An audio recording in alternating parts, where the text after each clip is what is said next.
ഒന്നാമത്തെ ചോദ്യം. തന്നിരിക്കുന്ന പ്രസ്താവനകൾ പരിശോധിച്ച് ശരിയുത്തരം നൽകുക.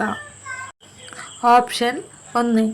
സാധനങ്ങളും സേവനങ്ങളും കൈമാറ്റം ചെയ്യപ്പെടുന്നതിന് പകരമായി സ്വീകരിക്കപ്പെടുന്ന എന്തിനേയും പൊതുവെ പണമെന്ന് വിളിക്കാം. ഓപ്ഷൻ 2. സാധനങ്ങളുടെയും സേവനങ്ങളുടെയും മൂല്യം നിശ്ചയിച്ച് കൈമാറ്റം സുഗമമാക്കാൻ സഹായിക്കുന്നത് പണമാണ്. ഈ ഓപ്ഷനിൽ ഏതാണ് ശരിയുത്തരം? ഓപ്ഷൻസ് നോക്കൂ, ശരിയുത്തരം പറയൂ.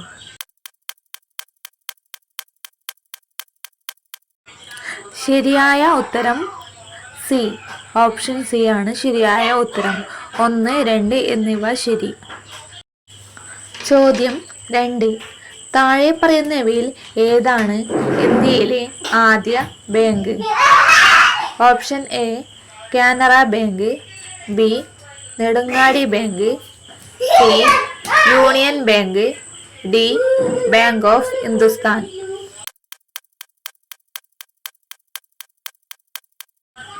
ഉത്തരം ഡി ബാങ്ക് ഓഫ് ഹിന്ദുസ്ഥാൻ.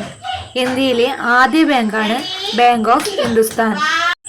ചോദ്യം 3. ഇന്ത്യയിലെ ആദ്യ ബാങ്ക് സ്ഥാപിതമായ വർഷം? Option A 1770, option B 1786, option C 1899, option D 1818. ആദ്യ ബാങ്ക് സ്ഥാപിതമായത് ഏത് വർഷം?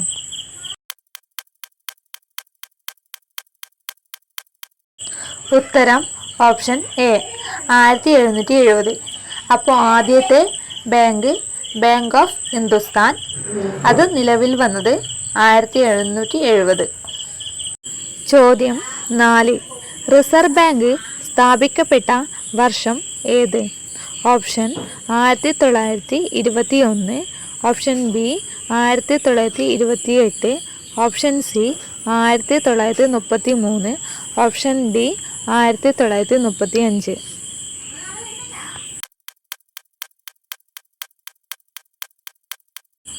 ഉത്തരം 1935. അപ്പോൾ റിസർവ് ബാങ്ക് സ്ഥാപിതമായ വർഷം 1935. ചോദ്യം 5. റിസർവ് ബാങ്ക് ഓഫ് ഇന്ത്യയുടെ ആസ്ഥാനം എവിടെ? റിസർവ് ബാങ്ക് ഓഫ് ഇന്ത്യയുടെ ആസ്ഥാനം എവിടെ? A Delhi, B Mumbai, C Bangalore, D Hyderabad.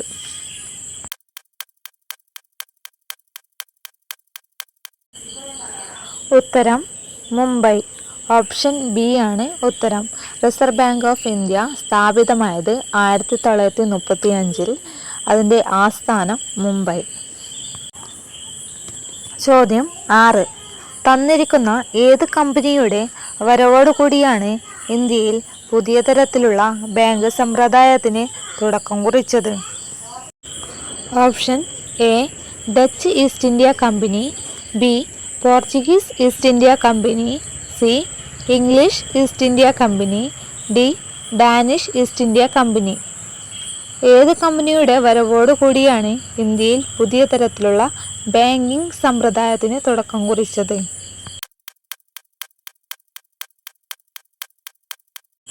ഉത്തരം C English east India company.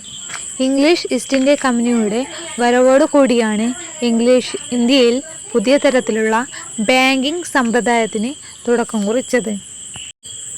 ചോദ്യം 7. കേരളത്തിൽ ആദ്യത്തെ ബാങ്ക് സ്ഥാപിതമായ വർഷം? Option A 1770, option B 1775, option C 1880, option D 1899. കേരളത്തിൽ ആദ്യത്തെ ബാങ്ക് സ്ഥാപിതമായ വർഷം?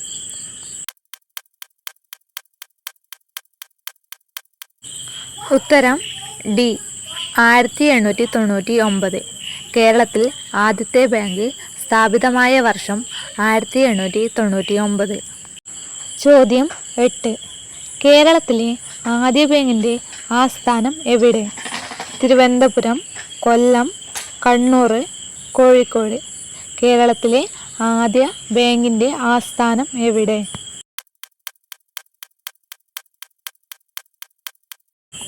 ഉത്തരം ഡി കോഴിക്കോട്. കേരളത്തിലെ ആദ്യ ബാങ്കിൻ്റെ ആസ്ഥാനം കോഴിക്കോട് ജില്ലയിലാണ് സ്ഥിതി ചെയ്യുന്നത്. ചോദ്യം 9. സ്വന്തമായി ബാങ്ക് അക്കൗണ്ട് തുടങ്ങുന്നതിന് എത്ര വയസ്സ് പൂർത്തിയായിരിക്കണം? അതായത് സ്വന്തമായി ബാങ്ക് അക്കൗണ്ട് തുടങ്ങുന്നതിന് എത്ര വയസ്സ് പൂർത്തിയായിരിക്കണം?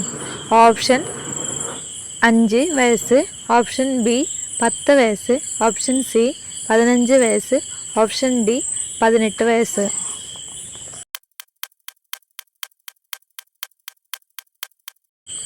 ഉത്തരം ബി 10 വയസ്സ്. അതായത് സ്വന്തമായി ബാങ്ക് അക്കൗണ്ട് തുടങ്ങാൻ 10 വയസ്സ് പൂർത്തിയായിരിക്കണം. 10ാമത്തെ ചോദ്യം. കേരളത്തിലെ ആദ്യത്തെ ബാങ്കിൻ്റെ സ്ഥാപകൻ. കേരളത്തിലെ ആദ്യത്തെ ബാങ്കിൻ്റെ സ്ഥാപകൻ. Option A G Paulose, option B Mathai John, option C Appu Nedungadi, option D Devasya.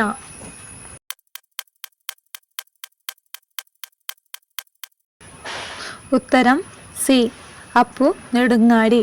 കേരളത്തിലെ ആദ്യ ബാങ്കിൻ്റെ സ്ഥാപകനാണ് അപ്പു നെടുങ്ങാടി. 11ാമത്തെ ചോദ്യം. സംയുക്ത അക്കൗണ്ട് എന്നാൽ എന്ത്? ഓപ്ഷൻ എ ഒരു വ്യക്തിയുടെ പേരിൽ തുടങ്ങുന്ന അക്കൗണ്ട്, ഓപ്ഷൻ ബി 2 അതിലധികമോ വ്യക്തികളോ സ്ഥാപനങ്ങളോ ചേർന്ന് ആരംഭിക്കുന്ന അക്കൗണ്ട്, സി ഒരു സ്ഥാപനത്തിൻ്റെ പേരിൽ ആരംഭിക്കുന്ന അക്കൗണ്ട്, ഡി ഇവയൊന്നുമല്ല.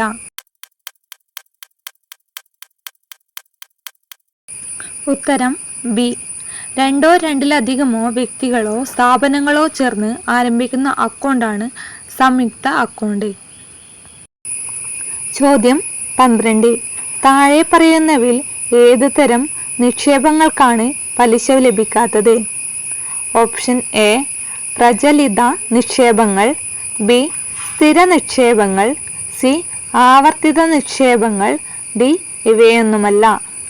ഏത് തരം നിക്ഷേപങ്ങൾക്കാണ് പലിശ ലഭിക്കാത്തത്?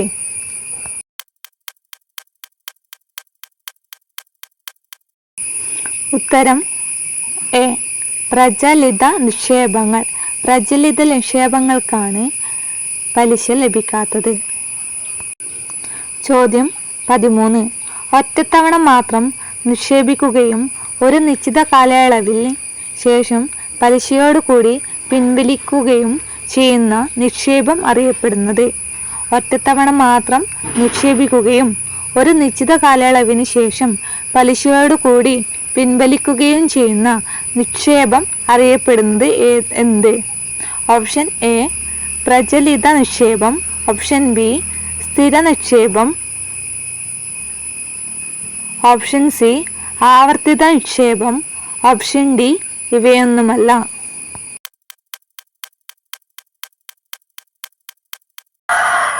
ഉത്തരം ബി സ്ഥിര നിക്ഷേപം. ചോദ്യം 14. പ്രധാനമായും വ്യാപാരികളെയും വ്യവസായികളെയും ലക്ഷ്യം വെച്ചുകൊണ്ടുള്ള നിക്ഷേപം അറിയപ്പെടുന്നത്? ഓപ്ഷൻ എ സ്ഥിര നിക്ഷേപം, ഓപ്ഷൻ ബി ആവർത്തിത നിക്ഷേപം, ഓപ്ഷൻ സി പ്രചലിത നിക്ഷേപം, ഡി ഇവയൊന്നുമല്ല. അതായത് പ്രധാനമായും വ്യാപാരികളെയും വ്യവസായികളെയും ലക്ഷ്യം വെച്ചുകൊണ്ടുള്ള നിക്ഷേപം അറിയപ്പെടുന്നത്?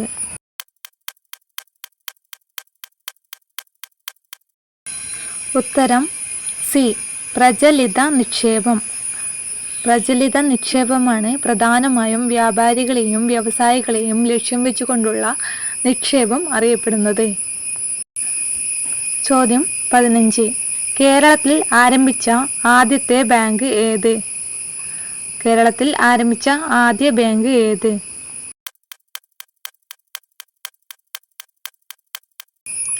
ഉത്തരം സി നെടുങ്ങാടി ബാങ്ക്. കേരളത്തിൽ ആരംഭിച്ച ആദ്യ ബാങ്കാണ് നെടുങ്ങാടി ബാങ്ക്. ചോദ്യം 16. ഒരു പ്രത്യേക കാലയളവിലേക്ക് നിശ്ചിത തുക കൃത്യമായ ഇടവേളകളിൽ അക്കൗണ്ടുകളിൽ നിക്ഷേപിക്കുന്ന രീതി അറിയപ്പെടുന്നത്? ഒരു പ്രത്യേക കാലയളവിലേക്ക് നിശ്ചിത തുക കൃത്യമായി ഇടവേളകളിൽ അക്കൗണ്ടുകളിൽ നിക്ഷേപിക്കുന്ന രീതി അറിയപ്പെടുന്നത്?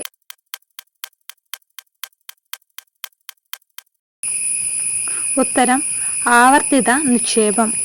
ഉത്തരം ഡി ആവർത്തിത നിക്ഷേപം.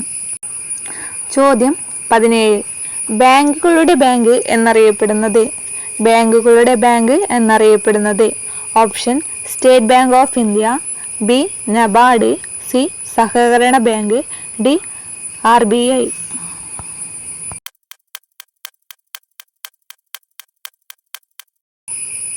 ഉത്തരം ഡി RBI.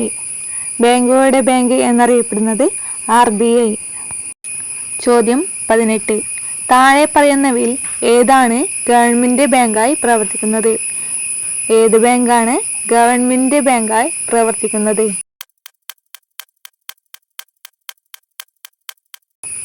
ഉത്തരം RBI. ഗവൺമെൻറ്റിൻ്റെ ബാങ്കായി പ്രവർത്തിക്കുന്നത് RBI.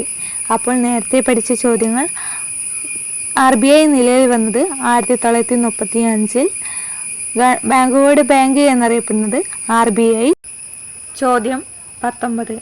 റിസർവ് ബാങ്കുമായി ബന്ധപ്പെട്ട പ്രസ്താവനകളിൽ ശരിയായത് തിരഞ്ഞെടുക്കുക. 1. 1 രൂപ നോട്ട് ഒഴികെയുള്ള എല്ലാ കറൻസി നോട്ടുകളും അച്ചടിച്ചിറക്കുന്നു. 2. വായ്പകൾ നിയന്ത്രിക്കുന്നു. ഓപ്ഷൻ എ 1, 2 തെറ്റ്, ബി 1 മാത്രം ശരി, സി 2 മാത്രം ശരി, ഡി എല്ലാം ശരി. റിസർവ് ബാങ്കുമായി ബന്ധപ്പെട്ട പ്രസ്താവനകൾ ശരിയായത് തിരഞ്ഞെടുക്കുക.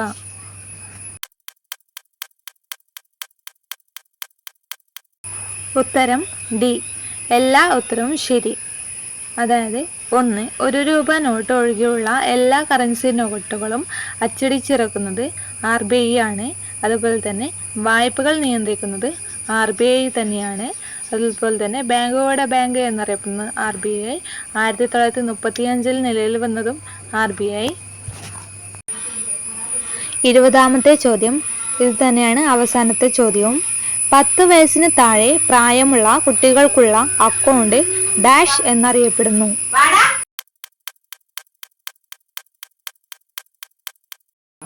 ഉത്തരം ബി സംയുക്ത അക്കൗണ്ട്. 10 വയസ്സിന് താഴെയുള്ള പ്രായമുള്ള കുട്ടികൾക്കായുള്ള അക്കൗണ്ട് സംയുക്ത അക്കൗണ്ട് എന്നറിയപ്പെടുന്നു.